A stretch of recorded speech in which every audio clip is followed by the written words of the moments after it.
बड़ा ही खूबसूरत गांव था जहां का राजा आमिर सेठ था और वह राजकुमार का पूरा कर्तव्य निभाता था और वह अपनी जनता की पूरी तरीके से सेव किया करता था। जो भी उसके पास आता था वह सबकी मदद किया करता था। पर एक दिन राजा के दूध में कहा, अरे महाराज, यहाँ से दूर जंगल में एक परिवार रहता है और उसे परिवार में थोड़ी समस्या है। वह हर दिन मेरे पास शिकायत दर्ज करने के लिए आते हैं और विनती करते हैं कि एक बार महाराज से मिलने दीजिए, क्योंकि उनके यहाँ बहुत बड़ी समस्या आ गई।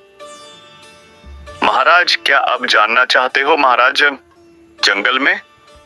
महाराज के दूध ने इतना कहा, महाराज भी सच में पड़ जाता है कि आखिरकार मैं अपना राज दरबार छोड़कर जंगल में उसे आदमी की मदद करने के लिए मैं जाऊं या ना जाऊं, क्योंकि वहां पर कुछ मुसीबत भी आ सकती है। तभी महाराज कहते हैं, जी मैं जाऊंगा जंगलों में और उसे प्रजा की मैं हिफाजत करके आऊंगा और पूरे समाधान का हल ढूंढ कर भी आऊंगा।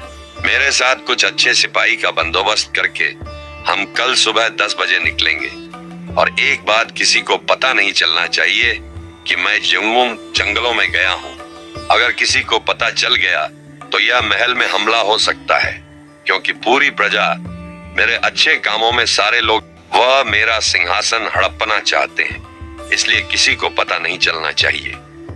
राजकुमार, तुम्हें चिंता करने की कोई जरूरत नहीं, तुम पर धड़क जाओ। अब से यह महल की जिम्मेदारी मेरी है और मैं किसी को पता भी नहीं चलने दूंगा कि तुम जंगलों में गए हो। इतना बोलने के बाद सुबह सुबह महाराज 3 सिपाही लेकर जंगलों में जाने लग जाते हैं।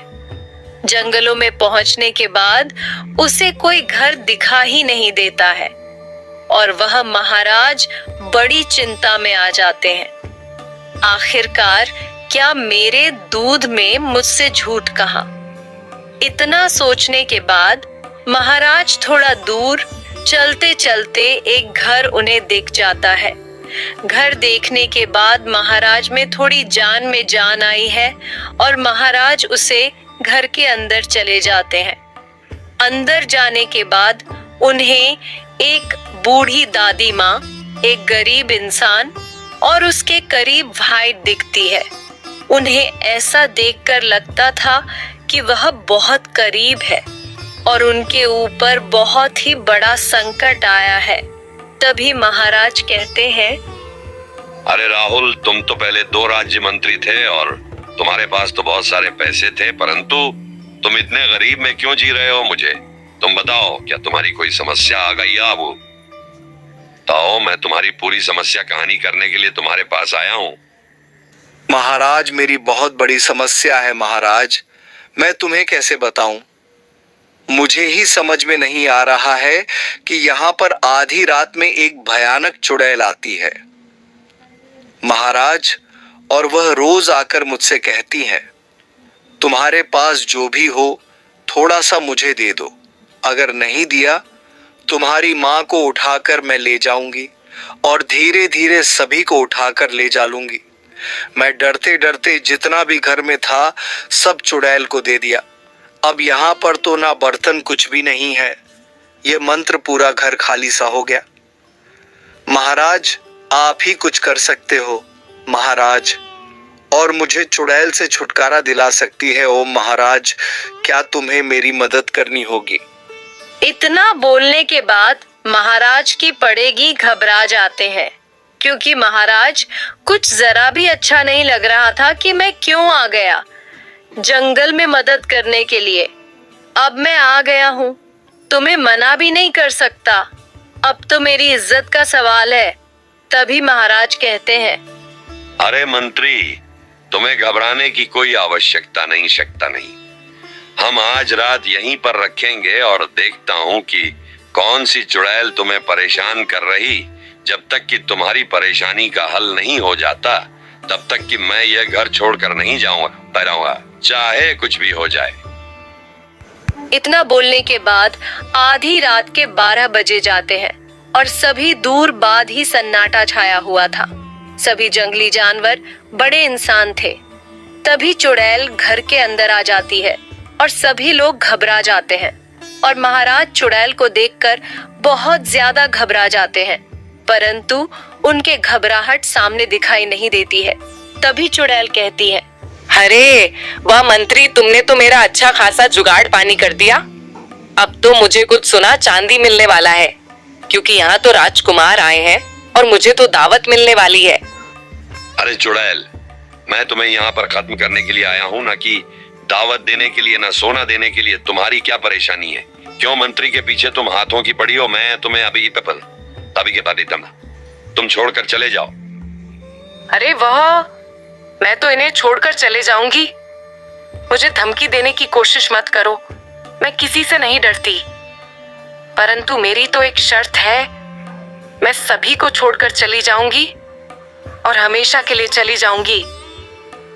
पर तुम्हें भी मेरे साथ चलना होगा, तभी मैं गांव वालों को छोड़कर चली जाऊंगी। अभी तो जंगल में मैंने एक ही घर को परेशान किया है, अब मैं गांव में जाकर सभी गांव वालों को परेशान करूंगी और मुझे तो बहुत ही मजा आएगा और सबको एक एक करके पकड़ पकड़ के खा लूंगी। मुझे रोकने वाला कोई नहीं। चुड़ैल का इतना बोलने के बाद महाराज घबरा जाते हैं और अपनी प्रजा की चिंता करने लग जाते हैं। गांव वालों की जान बचाने के लिए मुझे एक कुर्बानी देनी होगी, न जाने कितनी जान चले जाएंगे। तभी महाराज के माँ के अंदर एक आइडिया आता है और उन सोच लेते हैं कि आप तो चुड़ैल को जैसे तैसे भागना पड़ेगा। तभी महाराज कहते हैं, ठीक है चुड़ैल, कल ठीक 12 बजे मैं तुम्हें इसी घर में मिलेगा। तुम हाँ कर, मुझे यहाँ से ले जा सकते हो। हर दिन निकल जाता है, सभी घर के बाहर आ जाते हैं और तभी मंत्री महाराज से कहते हैं, अरे महाराज, तुम्हें यह क्या किया? और तुम सच में चले जाओगे चुड़ैल के साथ? अरे नहीं, मेरा कुछ प्लान है, मैं कहीं जाकर आता हूँ, तब तक कि तुम इसी घर के अंदर रहना। और महाराज गांव में जाकर ऐलान कर देते हैं कि अगर गांव में अगर जुड़े आई तो उसे भगाया कैसे जा सकता है, वह भी चतुराई से। और जो भी चुड़ैल को भगाने वाला सही उपाय लेकर आएगा उसको राजा की तरफ से बहुत बड़ा इनाम प्राप्त होगा। इनाम प्राप्त होने के बाद उसे महल में काम भी प्राप्त होगा और उसे परिवार में खाने पीने की कोई भी कमी दोबारा नहीं होंगे। महाराज का यह आदेश है। यह ऐलान करते करते सभी गांव वाले आपस में ही बात करने लग जाते हैं, क्योंकि महाराज का उपाय सबको खुश कर देता है, क्योंकि इतना बड़ा इनाम आज तक की महाराज ने नहीं रखा था। इनाम प्राप्त करने के लिए सभी गांव वाले बड़े ही उत्सुक थे। महाराज अकेले रूम में एक एक को लाते हैं। तभी एक किसान आदमी महाराज को बोलता है, महाराज, मेरे पास एक अच्छा उपाय है। महाराज, मैं बताना चाहता हूँ महाराज कि मेरा भी सामना एक चुड़ैल से हुआ था। महाराज, मैं जंगल में गया था, एक चुड़ैल मुझे दिखाई दिए थे। मैंने 2 दिन मंत्र मार महाराज, उसके बाद वह दोबारा मुझे देख नहीं। महाराज, वह तो गया भी हो गई। और बताओ महाराज कि कौन सी चुड़ैल को मुझे बताना है। मैं पूरी तरीके से तैयार हूँ महाराज। इतना बोलने के बाद महाराज को उसके ऊपर विश्वास नहीं होता। उसे जाने के लिए वह कह देता है। उसके बाद दूसरे को बुलाया जाता है। वह थोड़ा हल्का बड़ा हुआ इंसान था और वह एक तांत्रिक था। तांत्रिक महाराज से कहता है, महाराज, नई चुड़ैल को भाग सकता हूँ। महाराज, बस मुझे आज्ञा दीजिए, मुझे कहाँ चलना है। मैंने कई चुड़ैलों को मुक्त देना है और उनका समाधान कर है। महाराज, ये गांव में हम किसी से पूछ सकते हो कि मैं कितनी सारी चुड़ैल को भगाया है। महाराज, मुझे एक मौका देकर दीजिए। अगर मैं मौका में फेल हो गया तो मैं कभी अपनी शक्ल नहीं दिखाऊंगा। महाराज, बस मुझे एक मौका देकर तो देखो, मैं आपके समाधान पूरा कर सकता हूँ और गलती का मौका मैं नहीं दूंगा। इतना सुनने के बाद महाराज कभी थोड़ा थोड़ा विश्वास होता है और महाराज भी मान जाता है। तब जो सिपाही महाराज के साथ गए थे वह सिपाही कोई नहीं जाते। बस तांत्रिक और महाराज उसे घर के अंदर बहुत ज्यादा जाते हैं आते हैं। तभी तांत्रिक कहता है, महाराज मुझे यहाँ पर किसी अनजान शक्ति का महसूस हो रहा है। महाराज यहाँ पर साधारण चुड़ैल नहीं है, इसलिए ये जंगल में कई परत से डेरा डाला हुआ है। तभी चुड़ैल सामने आ जाती है और तांत्रिक को देखकर वह गायब हो जाती है। फिर वह दोबारा लौटकर नहीं आती है।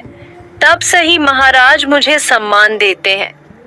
जो चुड़ैल उन्हें परेशान कर रही थी, जबकि बात तांत्रिक की हड़ताल थी, चुड़ैल और तांत्रिक साथ में मिले हुए थे और उनका प्लान यही था कि एक घर को पकड़ के जितना हो सके महाराज का सम्मान प्राप्त करना और महल के अंदर नौकरी करना और कोई दोबारा खाने पीने की कोई भी कमी ना हो।